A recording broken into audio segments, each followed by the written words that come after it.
Hello everybody. Hello everybody, my name is Sleepy Coco. Don't meet to Johan.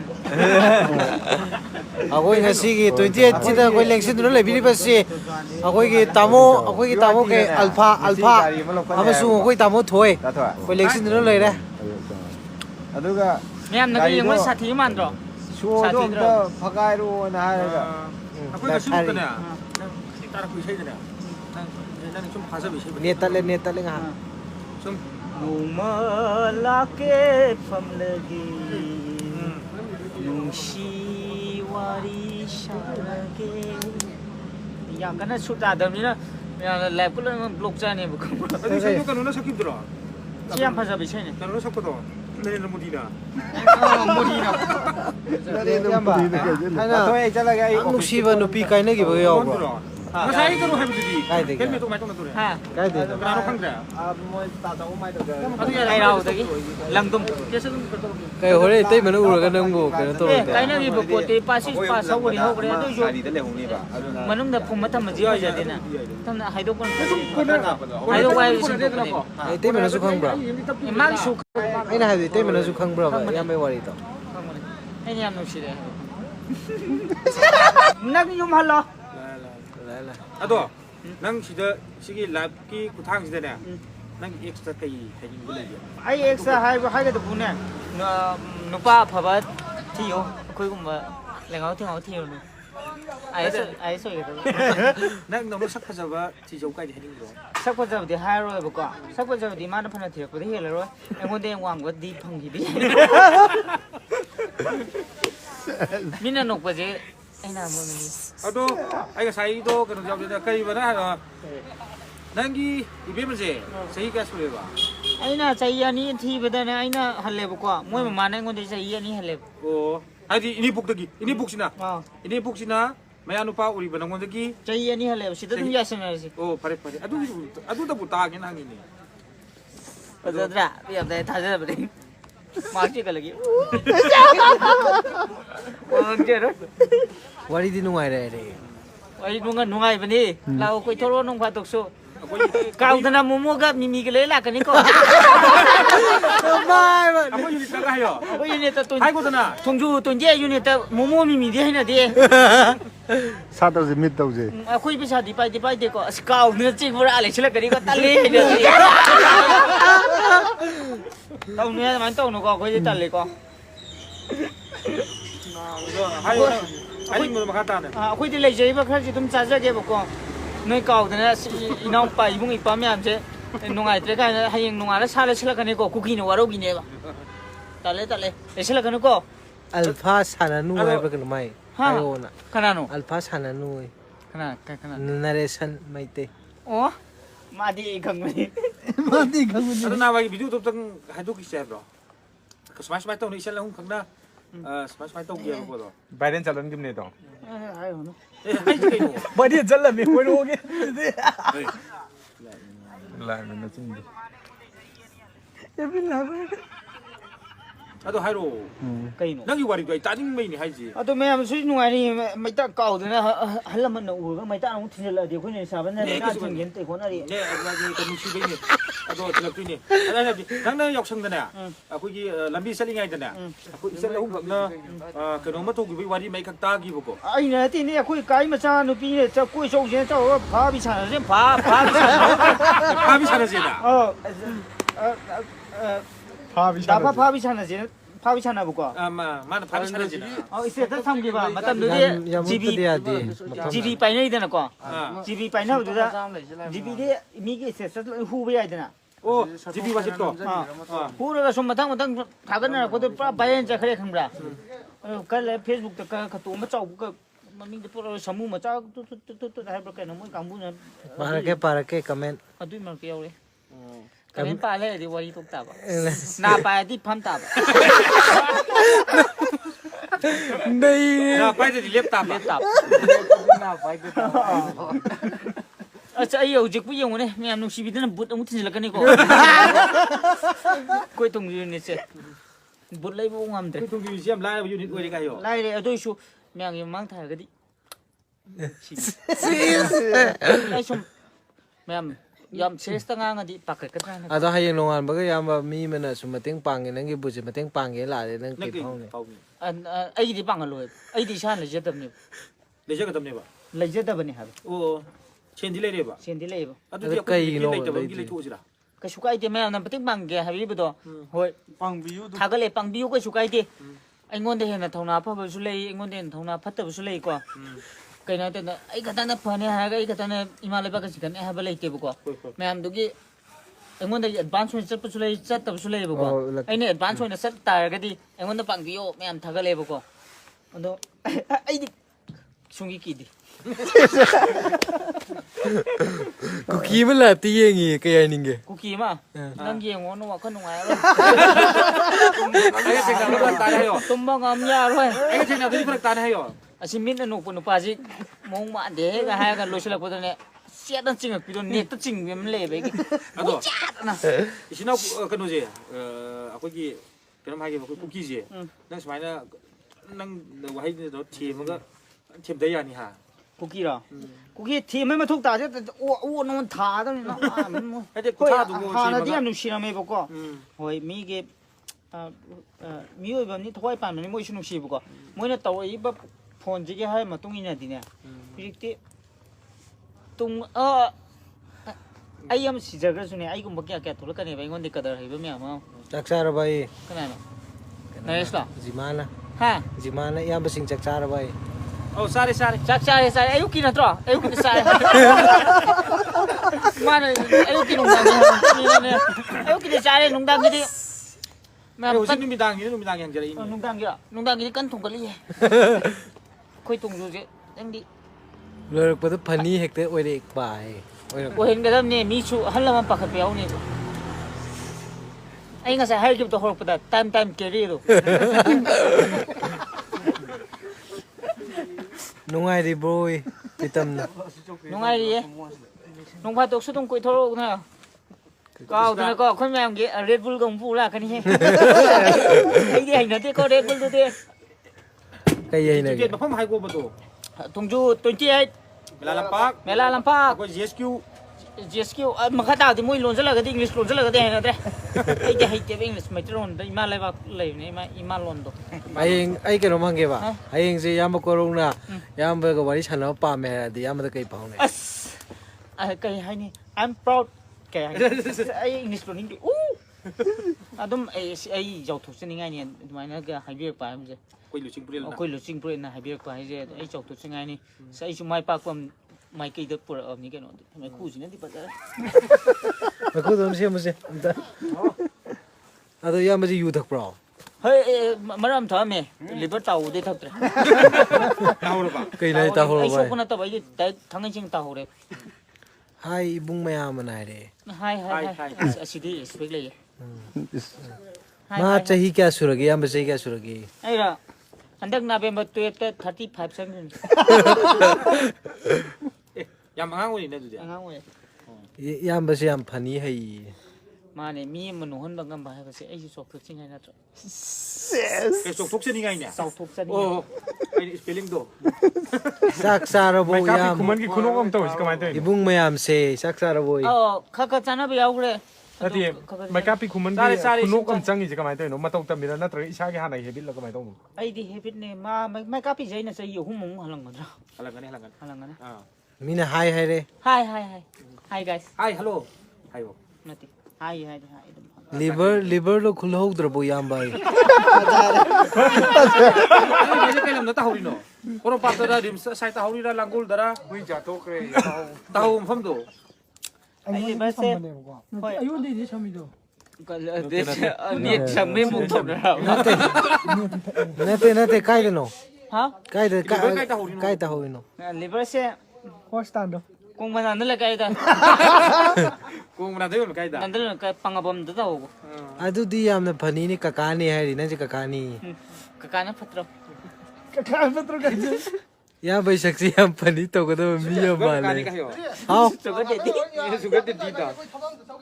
ꯅꯣꯏ ꯌꯥꯝ ꯈꯠꯂꯦ ꯍꯥꯏꯔꯤ ꯍꯣꯏ ꯉꯁꯤ ꯅꯣꯡ ꯈꯔ ꯍꯌꯦꯡ ꯅꯣꯡꯉꯥꯜꯂ ꯁꯥꯎꯕꯩꯁꯨ ꯑꯃꯨꯛ ꯂꯥꯛꯊꯔꯛꯀꯦ ꯀꯩ ꯃꯊꯦꯜ ꯊꯣꯡꯒꯦ ngasi koi pasal fakta mandana ko financial year je kitang problem mo idana ko ngasi kang sui tore Oh, ibung san na maya, tanay rin to is ibung mayam si waram ni ko. ay kayong kalune wa bu kay ni yama po din lo wa do ni Kasi di, yan ang tsare. Ay na nga si tholok taban numita yam na nungay rame. Mana si tholok taban numita yam nungay rame ay ko yun ni kimi ni. ako yun ni dira atung koy thoro hay petang kwa lew ge Ako ikwa sabi ate. ate sum kung kwa hay Kung kwa siya ate.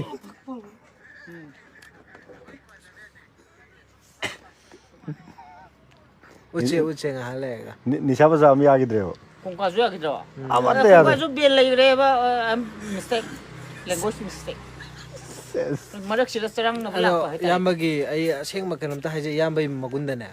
Ko gi thai ni sanaw gi magunam di yawe ba. Yaman na kana. kay o sarang ro kay no Nate sanaw na pilang kumba. ओ सा Sanaw do. Ado gi magunam di yawe. o sarang na mit man ba ko ay hay ke buka de happy ra jin do ano mai dong na man do Sumiti male. ay happy ra je game nei bne mo khambra ay ni manam da kang mo sini ay ba Yaman swai yum da dung phani we bro. oye oye ba na ne kay no 난 ne 이제는 거의 각신대 이랬죠. 그 대봉 놈있죠. 마기 대봉기 느끼네 하이지. 마 하이까 그노제 이봉 매암시 와람 니고 아이 kumomta rung myam je waram ne hara wa Minok de da wai hay ba minok to nungsi ka idom sa di pakataram mani ay. Pakalam mani ay ni. indom ja do mani po ko to mo re Bale ay ka sa happy na sendo. ma mani ay aduna ne kamai na hung tok sige gali ne happy ra jin Ibung che yam. 거기 술 먹고 그만 말았는데 엘레 ado lila yaw gi taw ne ba kang bra microphone no lawai lem puthi ng dan taw to khin ni Nale. Ibung che yam na phani hay ba. Aduga mi ga khanahan ba su yam kay hayram ni masak se yade ba. Aw.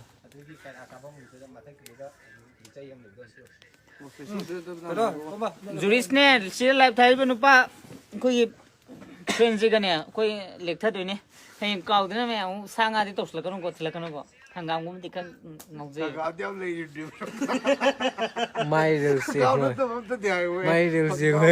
Yam na reels pa to bro. taw e तो ये kana no E biside yam comment share so be comment am la e ke ibung me am noi ma le ba ki viral 피랄 웃고. 우비라 웃고 잉나보다 한 금시 있고 ngamoy ngamoy hayo ngamoloy adi ngak sum khoi su new benina hapet ngak pothaw da sum nok sena sum live thaw ani mem la na su lobi kan ko ado ke nam hai 28 unit sida yam na yaw bu se kai nuai phau ge ai de to ni ayu ni se yaw bu se di khangna bam to jom de bu ko sena ai ne yaw ri jaga se yaw da ba jaga se ne khangna ba yaw da ba jaga da ne yaw de ke ha to moi ge khoi ge aram bai su do en don skr le bu ko adu nga a chak pangam madu ni mai pak pai 뱀도 do and don'ts are hai tare ko rule and regulation nga ga chat pangam ba hai je mai pa ba ni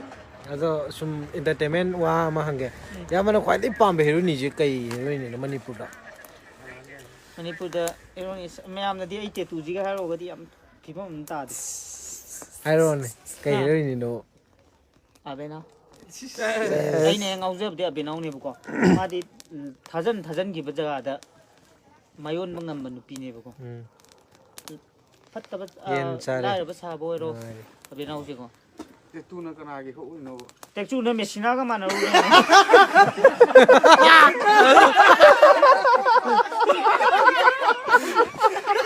लाल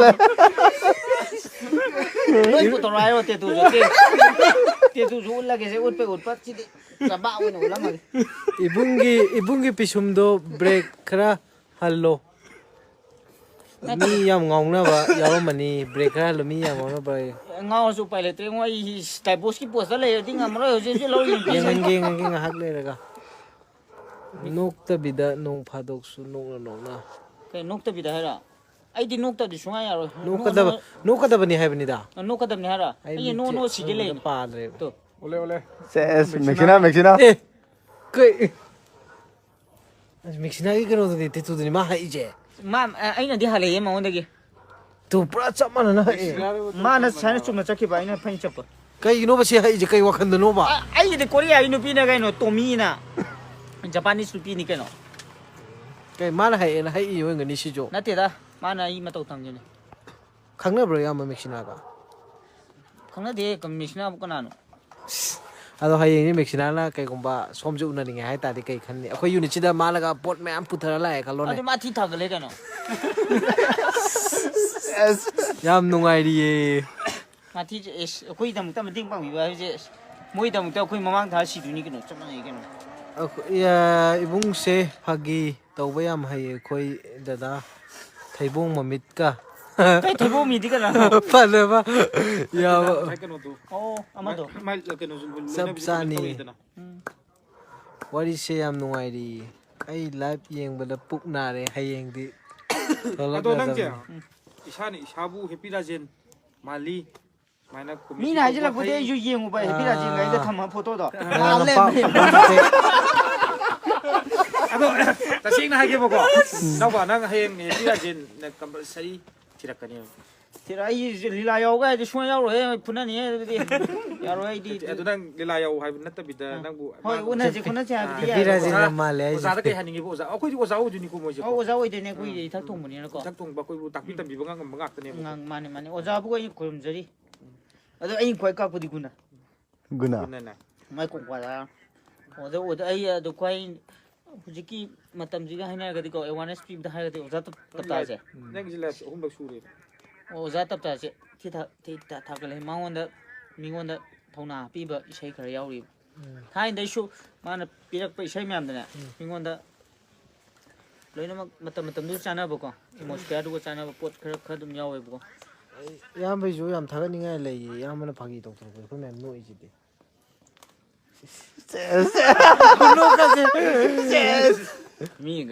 ꯃꯤꯅ ꯎꯔꯒ ꯅꯣꯏꯒꯤ ꯇꯤꯝꯁꯤꯗ ꯍꯣꯃꯣꯁꯨ ꯌꯥꯎꯕ ꯍꯥꯏꯅꯔꯅꯤ ꯖꯤꯛꯀꯒꯦ ꯐꯥꯒꯤ ꯇꯧꯕꯅꯤ ꯉꯥꯛꯇꯪ ꯁꯤꯅꯦ ꯍꯌꯦꯡ ꯇꯧꯔꯛꯇꯣꯏꯁꯤ ꯃꯇꯥꯡ ꯀꯦꯔꯤ ꯑꯗꯨꯝ ꯏꯁꯤꯡꯅꯦꯕ ꯏꯁꯤꯡ ꯍꯥꯞꯄꯨ ꯄꯥꯇ꯭ꯔꯗ ꯑꯣꯟꯕꯗꯣ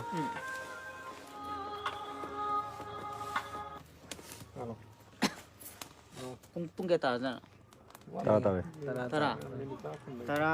ꯇꯔꯥꯃꯥꯊꯣꯏ ꯕꯥꯔꯣ ꯑꯃ ꯅꯨꯡꯉꯥꯏꯔꯤꯌꯦ ꯑꯅꯤ ꯏꯆꯦ ꯃꯔꯤ ꯃꯉꯥ ꯇꯔꯨꯛ ꯇꯔꯦꯠ ꯑꯁ ꯄꯨꯡ 9ꯗꯤ ꯋꯥꯠꯂꯤꯅꯦ ꯎꯠꯂꯛꯀꯦ ꯁꯥꯏꯟ ꯐꯝꯗꯣꯏꯁꯦ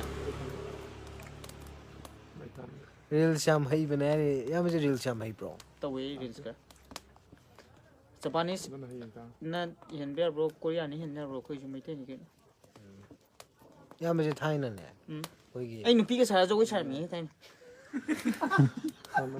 ꯑꯩ ꯌꯦꯡꯒꯦꯔꯣ ꯅꯨꯄꯤ ꯁꯥꯕꯒꯤ ꯐꯣꯇꯣ ꯌꯥꯎꯔꯝꯒꯅꯤ ꯑꯗꯣ ꯏꯌꯥꯝꯕꯁꯦ ꯊꯥꯏꯅ ꯀ꯭ꯂꯥꯁꯔꯨꯝꯗ ꯌꯥꯝ ꯆꯣꯞꯄ ꯌꯥꯎꯈ꯭ꯔꯕ ꯌꯧꯗꯦ ꯑꯗꯨꯗꯤ ꯀ꯭ꯂꯥꯁꯔꯨꯝꯗ ꯐꯥꯒꯤꯒ ꯑꯗꯨꯝ ꯇꯧꯔꯛꯄ꯭ꯔꯕ ꯇꯧꯔꯛꯇꯦ ꯏꯌꯥꯝꯕ ꯑꯩꯗꯤ ꯀꯣꯟꯅ ꯏꯌꯥꯝꯕꯁꯦ ꯐꯥꯒꯤ ꯍꯩꯔꯛꯈꯤꯁꯦ ꯀꯩꯗ ꯍꯩꯔꯛꯈꯤꯅꯣ ꯏꯅꯥꯎꯒꯤ ꯌꯥꯝ ꯅꯨꯡꯉꯥꯏꯕ꯭ꯌꯥ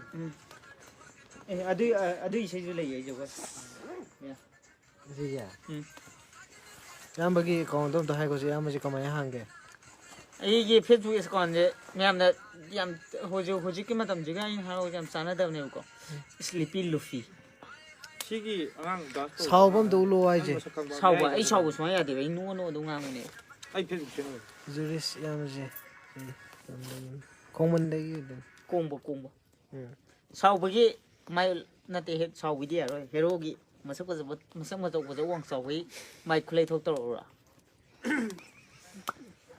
ꯔꯇꯟꯒꯤ ꯇꯥꯏꯞꯇ ꯑꯃꯨꯛ ꯇꯧꯔꯛꯀꯅꯤꯀꯣ ꯃꯔꯨ ꯊꯩꯕꯤꯗꯣ ꯌꯦꯡꯉꯣ ꯇꯧꯔꯣ ꯍꯥꯏꯗꯤ ꯇꯧꯔꯛꯇꯣꯏꯅꯦ ꯇꯧꯔꯛꯀꯅꯣ ꯍꯥꯏꯗꯤ ꯇꯧꯔꯛꯑꯣꯏ ꯑꯁ ꯏꯌꯥꯝꯕꯁꯦ ꯁꯨꯃꯥꯏꯅ ꯐꯥꯒꯤ ꯍꯩꯔ ꯀꯩꯒꯤꯅꯣ ꯌꯨꯇ꯭ꯌꯨꯕ ꯍꯥꯡꯉꯝꯗꯣꯏꯁꯤꯕꯣ ꯑꯩꯗꯤ ꯍꯩꯅꯗꯦ ꯑꯗꯨꯝ ꯍꯥꯡꯕꯗꯣ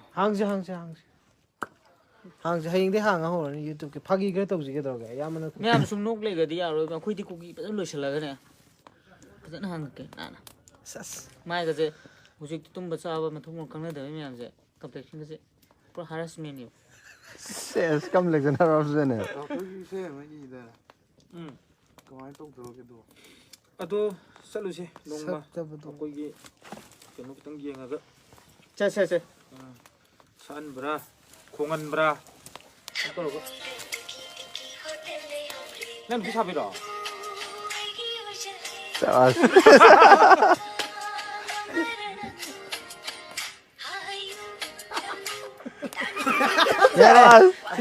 나한테 다렉 라이브 서로 차비로네. 진짜 타게 좀 떨어. 따로. 야래. 저막 목소리.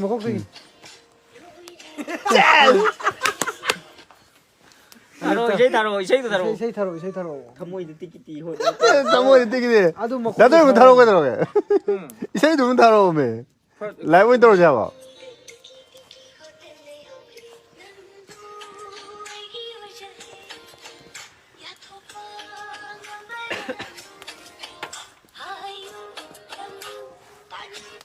아, 거의 이제도. 이제 이거는 나무 왜 처리하면 IG kay hay na hangi ibung si. 슬리피 루피. Naman. 아이디 프로파일 록 레이븐 이거 미네 강미하다냐.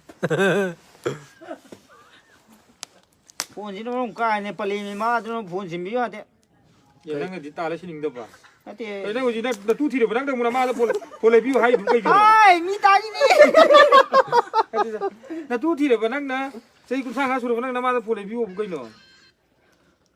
Yam bay long với photo cái lấy rồi cái yết pe. 어두주 올라자라.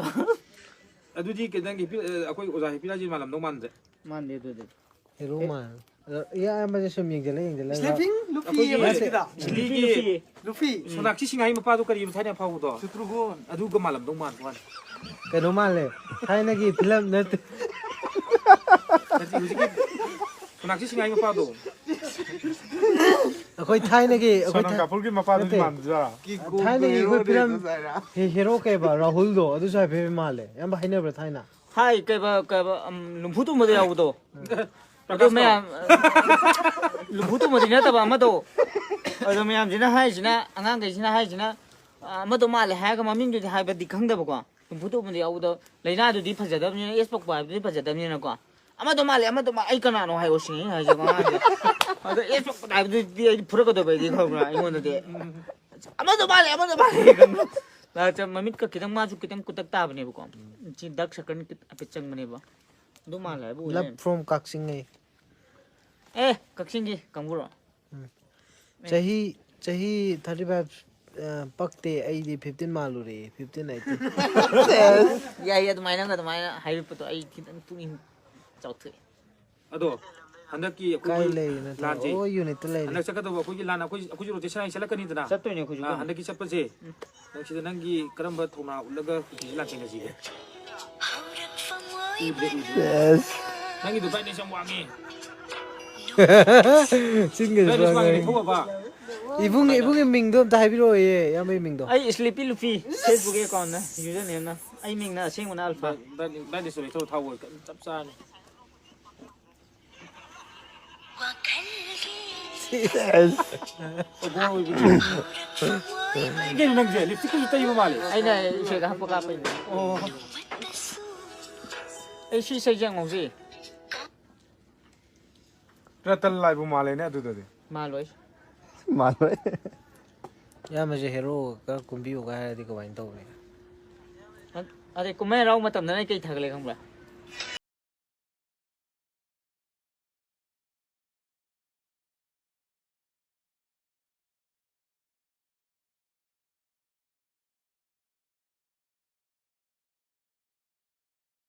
yam tawida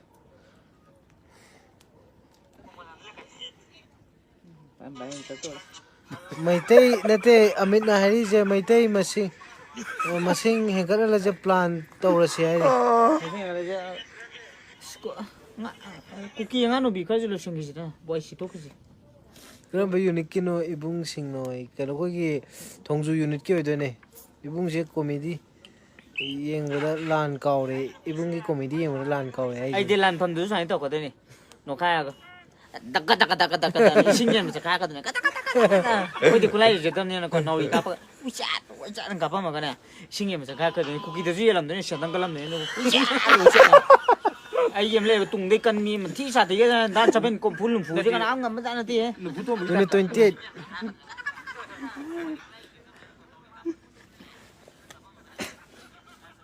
a ko ji phe khara hap chi kai no ne mi มีอะไรทางกูได้พีเอาเดียวเอาไว้ดีพีไม่เอาเดียวสิแกรู้ตัวเร็วแกกูเฉลยกูแต่ตัวเร็ว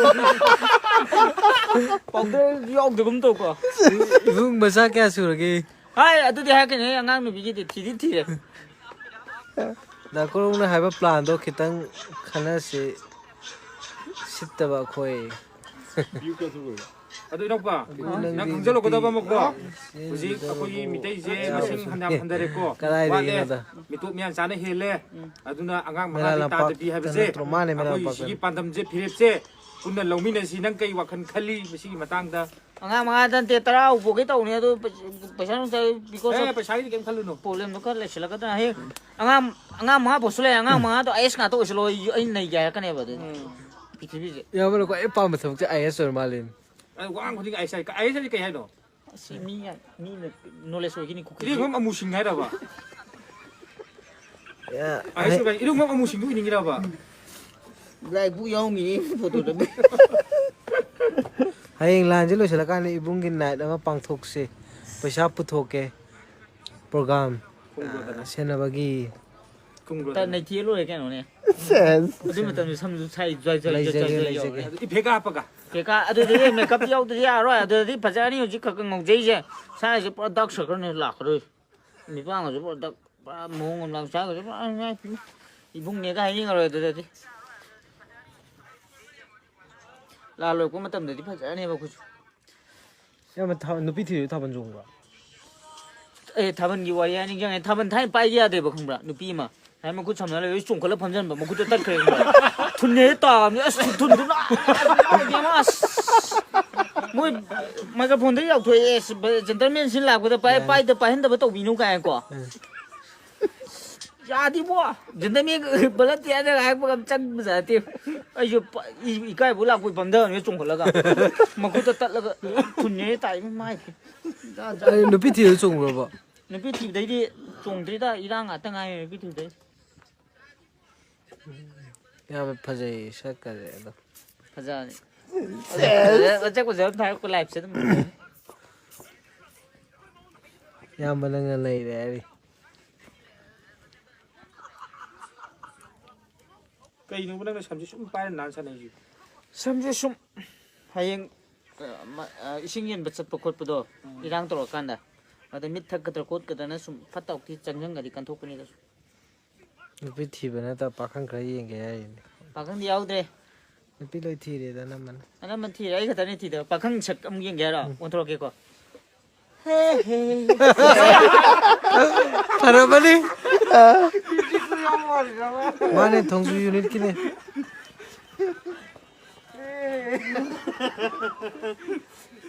pakhang gi style mu yong ko yam lem sa eh ina madu yeng hai ne photo 이놈마다 영어는 그놈이나 다시 데클레이브라 빠니면 제절로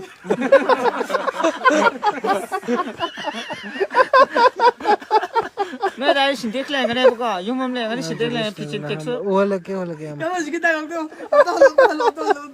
kita lo कहीं नो kita lo इतने में ये कह रहा बा ये ngono मैं दाई ले बस सिंटेक्स तो 빠니면 제절로 짭 다이 wala ke 마이통이 컬러디 하이드나 드디야. 마이통니 아무니 कहीं मैं मांग रहा तो 그래도 컬러도 레상브라 그린장브라 저 कलर तो इको दिखता चाबी हो यार 사비오야. ya mane je kan anta share to bida mal moi no dung lei mal share का तो उधर बा share am to do de ताश नबुंग नपाउन में आना सारा नुंगादों लैब थासर कुछ शेयर का तो उधर बा bye 정말 좀 누가 TV 가는 거. 비슷해 야 이모스멜 오이라가 하요. 탁탁탁 그니 아가 나기 뭐. ha da lo tong ne da lo कम बदल तो मागिले मिसिगम दिगी ता दल तो ne लुंग थासल कोई मुंग थासल रो 야 구는 다 하고. ओ आई माले जिने में याब जिने मरो 마이크 또 운동 말이죠. ये तो में सुपर को ने को syntax so black la green lai 그이 컬러는 셀럽 누르신. अदु आइ निंग जगे आई थाइ नुपी थि दिखाइ देने 누누아이에. किसन जमदो महाबली से नुपी मसक पजै बनी मोइ जो लाई से इतिबा ला पखुना फेशनल चप को अनि मसक की बजै को कई चागी न सक बजै दो काइ न छुम लेंगे को लग्नै को thi chạy rồi mình đi mà cái gì cái bộ lạc coi thi biết là 그 한국도 cái chúng ta tin cái đó không mà liệt thi Debras na da kan alpha na tro isibo. cái nào thi ra sao Debras ay. mà nè Nang eu baga mina nong ingo pau ji kana nong sibu di ka pau da mal. phao tiềnด้วยเนี่ยนี่อีย่ำช่องนี่เนี่ยไหนเป็นรวยนะ Ya ma khai ni ya popo do khang da. 都买了，我们都是，那肯定不白个都买了，我们都。啊，对，应该在里边打回来的那的，里边一打，他吃了地不吃了，不是。这坑不要么的，我听起来跟那个么样我讲呢。 아도 아니 하야 난기 시기 라이프 그런 또 기기 구탕제 진짜 난기 엑스트라 게 해진 게 X vậy chứ tôi chơi. Hayeng ju la o. Ya rồi hai tầm Hayeng ju ma le kan. Ai mà tao có chân lẽ này. Gai mình để phơi ngao bút rồi yên cả. le ko ji bi ju put nei nei ko ko pro Phơi ngao thì ta khao giờ bây giờ tôi đi mấy cái lấy vậy. Phơi ngao thì hay nói là như thế rồi. Liter kya ki syntax no ya ba. Pandit ki. Pandit pong wang da ni ba kung bro. 1000 di ka wang ni ba iki to ko po wang di ba kung bro. Tilage no ma'am. Saning na ba ma happy khona sandal. Tilage. Kanano. 뭐뭐 tilage. Oh tilage sanam na. Ya ma net loi to re hayeng ga. Thadok piro wai. Live once keno natra. Yam twin tharoi. Làm nên khối tăng thao cái này. Hay ngoài là cái khối sẽ số ủi được rồi. Một phần nó sẽ kịp rồi bị sinh nhân. Tôi xung này ngay sẽ xung khối số. Miêu bên này nông in bờ phao hay bờ nông ngoài nhưng bờ phao hay bờ xung lắm mà này đó ngam. Khối số ngam thì tụi mày lên này tụi mày nó cái nào lên những ngôi đền nụ. Sắp phần là chia số, phần là phải phần là bảy trở số. Ngam lên này số mày nó. Bây giờ nó sẽ tạo là cái in là tính là lại khởi ninh cô là bắt lấy nghe một cái mềm số thì mà tăng này à mà tôi nghĩ là cái số thuốc ra tầm này là mà lại bao kiểu này là cái số thuốc này em là phát là số ubi mà lại anh là số thằng nào bây giờ có cái sẽ tụi mày nó số ubi cái nó sắp mà này nói rồi cái thì mà tâm này à tầm cái thằng ông hông còn lạc sai số mày sẽ làm cái bạc cái này mà ý sẽ tận này thì khơi đi sai nó xung lại bên Mấy cái net chắc sao mà được tí mà không mà này. xe anh bị này hay bị giao cái này sai siêu Mo ba. Hai aside phan de kinate. Ada isi di. Asa ma de de. Chal hai. Mai bây giờ cứ thi gì mai nó bị bây giờ cứ thi gì cả. anh bộ Mà sẽ không mà. Sao lại mai mà sẽ nó bị mai nó bị bây giờ cái gì? Khôi là thế khôi thế bây giờ xem cái gì cô?